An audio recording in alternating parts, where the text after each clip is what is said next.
আমাদের যেখানে প্রতিবাদ করার আমরা সেখানে কিন্তু একবার না অনেকবার করেছি এবং আমাদেরকে পুরোটা প্ল্যানফুলভাবে আব্দুর রাজ্জাক যে এই মুর্শিদাবাদ জেলাতে আব্দুর রাজ্জাক হচ্ছে, এখানে যাচ্ছে ওখানে যাচ্ছে, টিএমসিরই সমস্ত নেতাগুলা সকাল হলেই আমার খোঁজ নিত কোথায় যাচ্ছে। এই হয়তো জেলার দায়িত্ব সব পেয়ে গেল, এই হয়তো এই অমুক টিকিট পেয়ে গেল, তমুক টিকিট পেয়ে গেল। আজকে সেই নেতাগুলা কোথায়?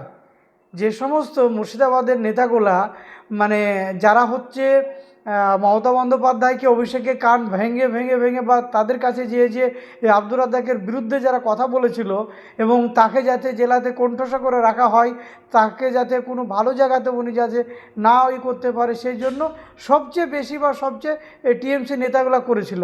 তো তারা আজকে কোথায় আমি আপনাদের মাধ্যমে জানতে চাই। এবং আমরা সর্বোপরি কোনো সম্প্রদায়ের মানুষ, কেউ ঈশ্বর বলে, কেউ গড বলে, কেউ আল্লাহ বলে, সকলকে নিয়ে কিন্তু এই আব্দুর রাজ্জাক আমরা কিন্তু সম্প্রীতির বার্তা বিভিন্ন কর্মসূচিগুলো নিয়েছি।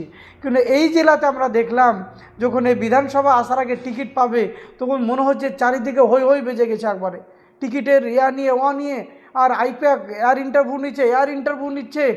আমরা অবাক হয়ে গেলাম যে আরে ভাই, যারা সারা জীবন এই জেলার জন্য কাজ করলো এবং সব সম্প্রদায়ের মানুষের জন্য কাজ করছে, তাকে আজকে এরকম করে করে দিচ্ছে।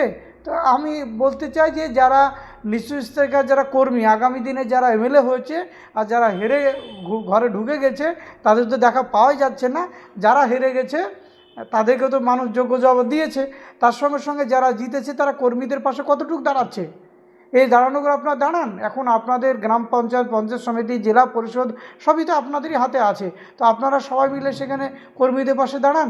আজকে আপনারা নিজেরা বাঁচার জন্য একটা সাইড হয়ে যাবেন আর কর্মীরা বিপদে পড়বে, এ করলে তো হবে না।